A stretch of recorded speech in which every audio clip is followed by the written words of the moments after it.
Now let's compare the two systems of capitalism. In the competitive free enterprise system, capital or property is both owned privately and controlled privately. In the monopolistic system, holding title to capital can be accomplished privately or by the state. But more importantly, capital is controlled by the state or by the elite few who control the state. The Communist Manifesto, which contains the basic program for all communists and all socialists, explicitly preaches the destruction and abolition of private property. Karl Marx understood the powers of controlling capital, and so have all communists and socialists who have ever looked and still look to Marx as their leader. State-controlled capitalism results in high prices and low quality. After all, why would a monopoly strive to improve if it has no competition? On the other hand, honest, thrifty, and hard-working producers throughout the world prefer competitive free enterprise system for all. Here, low prices and high quality prevail because a variety of producers will seek to attract the widest amount of customers. Competition results in excellence and always has. Just as the political spectrum shows the range of government power, we can also plot the various economic systems along another spectrum. These forms of government control in the market stand in sharp contrast with a completely free market. In the last century or so, there have been basically four forms of state-controlled economies, all on the far left of the economic spectrum: fascism, Nazism, socialism, and communism. In each, the government controls the capital. The difference among these is how much is owned or controlled outright by the government. In a fascist system, the government doesn't own businesses on paper, but it does control them. In Mussolini's Italy, even though he didn't hold title to businesses, he told the owners what to produce, how much to produce, when to produce, where to buy raw materials, who to hire, who to fire, and what price to charge. The rest, he said, was up to them. The fascist system is more efficient than other state-controlled systems insofar as those living under it think they still own their businesses. Shopkeepers concern themselves with maintenance on the machinery, employee relations, painting the building, and so forth. But the government controls owners through an array of taxation and regulations.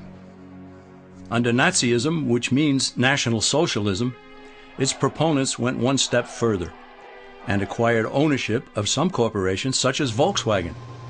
However, Hitler didn't seize ownership of other industrial giants, he simply controlled them, just as Mussolini had controlled businesses in Italy.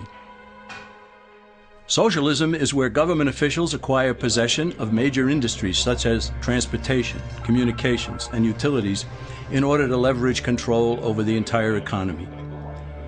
Through ownership of these vital segments of industry and by creating government regulatory agencies, socialists gain control over virtually everything else.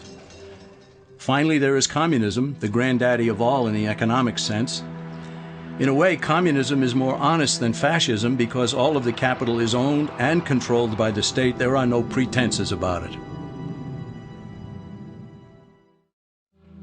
Now let's combine political and economic systems, because ultimately one never exists without the other.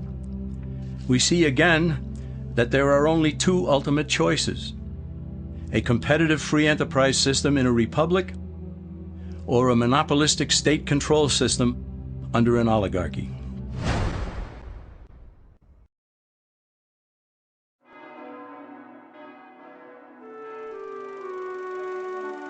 A moral people have always been a vital element of America's strength.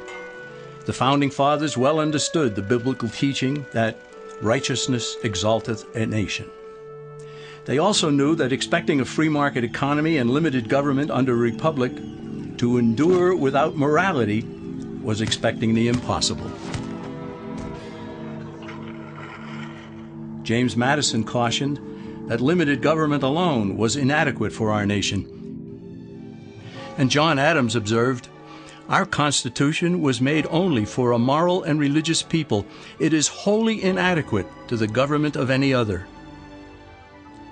George Washington stated, Reason and experience both forbid us to expect that national morality can prevail in exclusion of religious principle. Yet there are people today who think that liberty is license, and that morality is unimportant or irrelevant to politics and economics. But as Benjamin Franklin added, only a virtuous people are capable of freedom. As nations become corrupt and vicious, they have more need of masters.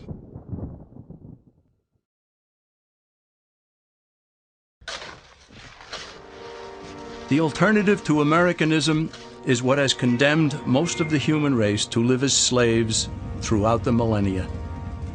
It is the idea that rights are privileges dispensed by an oligarchy according to the unlimited rule of men, that the state should control or own the nation's capital with all economic activity directed from a central power, and that morality is inconsequential, and that security is preferred over freedom and opportunity. Our nation continues to be steered off course, and the principles that led to America's greatness are being cast aside. The simple question for us is, do we continue the slide away from our nation's founding principles, or do we return to the kind of government we inherited? Time is running out for Americans who sense that something is wrong. They have to decide what kind of a country we shall leave for future generations. All that is needed is for a sufficient number of Americans to get involved in the fight for freedom and to return our nation to less government, more responsibility, and with God's help, a better world.